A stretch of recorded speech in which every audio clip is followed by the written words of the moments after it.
The planned expansion of London's Heathrow Airport was declared unlawful on environmental grounds by a court on Thursday, a ruling that could sink the $18 billion project that has been dogged by decades of dispute and indecision.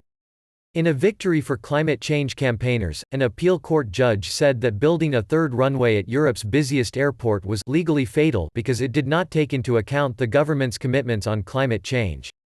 Prime Minister Boris Johnson has been a vociferous opponent of the expansion, which was approved under the previous government. During last year's election campaign, he said he would have to find some way of honoring an old promise to lie down in front of bulldozers at Heathrow to halt the plans.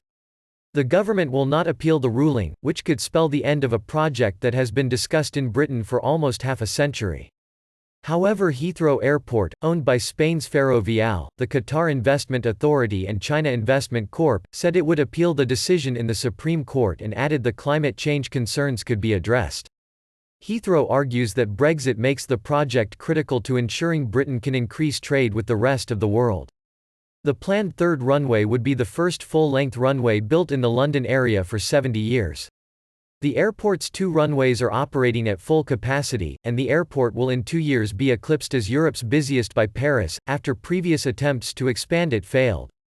10 years ago, a plan for a new runway was scrapped, before a government-appointed commission carried out a 3-year study which again recommended the expansion in 2015, giving rise to the latest project.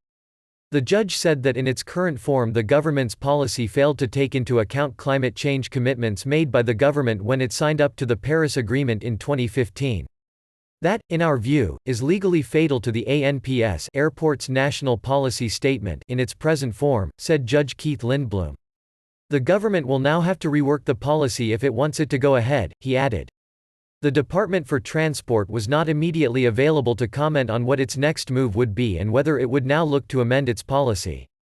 Environmental campaigners such as Friends of the Earth and Greenpeace, and the local authorities who oppose the expansion were delighted with the ruling, saying the recognition of climate change commitments could have consequences for other projects. This judgment has exciting wider implications for keeping climate change at the heart of all planning decisions, said Will Rundle, Friends of the Earth's head of legal. Under the £14 billion ($18.2 billion) expansion plan, Heathrow's new runway would open in 2028.